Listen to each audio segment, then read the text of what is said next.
J'avais, dans le cadre du colloque, dans le fond, j'ai eu, c'est tout frais, il y a quelques minutes, l'occasion d'animer une table ronde qui venait présenter les résultats d'un processus de planification stratégique que réalise le Vivier depuis mai dernier. Évidemment, ça a l'air vraiment pas intéressant, planification stratégique, quand on est là à entendre parler des esthétiques, de la musique. C'est tellement excitant tout ce qui se dit ici. Alors, c'était un peu un défi. Et puis, ça s'est bien passé. Je pense que ça s'est bien passé parce que j'étais accompagnée du comité de suivi. Travailler avec un comité de suivi, c'est travailler avec des gens du Vivier qui ont été très engagés, qui demeurent engagés dans la planification de leur avenir. Ça s'est bien passé parce que c'est dynamique, comme le processus dans le fond. On le sait, le Vivier va très vite, le Vivier avance, le Vivier bouge, il est en croissance. Évidemment, c'est ce qu'a confirmé nos travaux des derniers mois. Mais ça se manifeste autant dans le colloque que dans le plan. Le plan, on nous a toujours dit qu'il était très audacieux. Puis moi, je me dis tant mieux parce que le colloque, c'était super audacieux. Puis tout le monde est tellement content. Tout le monde trouve que c'est un tel succès. Alors, on peut avoir une très grande confiance dans la capacité de réalisation du Vivier.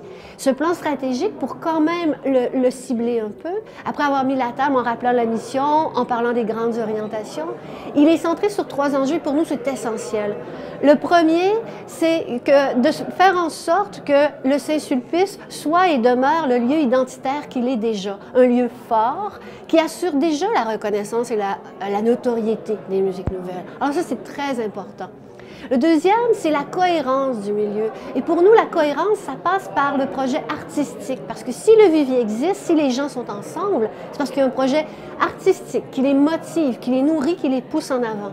Alors, il y a plein d'objectifs qui découlent de cet enjeu, de la cohérence qui passe majoritairement par la dimension artistique. Et enfin, c'est la pérennité du Vivier en tant que diffuseur spécialisé. On dit bien, on pourrait parler de la pérennité du Vivier, point. Mais la pérennité du Vivier en tant que diffuseur spécialisé, c'est que la mission que le Vivier a énoncée, les termes rejoignent directement ce que c'est être un diffuseur spécialisé. La médiation, la diffusion, la contribution à l'avancement de la pratique, c'est au cœur du Vivier, c'est au cœur du mandat d'un diffuseur spécialisé. Je pense que les membres même du Vivier ne savent pas à quel point ça va aller encore plus loin, encore plus vite, et que la diffusion, c'est central, et que ça va passer par le Vivier, ça va passer par le lieu. C'est vraiment pas juste du béton, c'est beaucoup plus, et c'est de tout ça qu'on a parlé pendant la planification stratégique, c'est de tout ça dont on a parlé ce matin.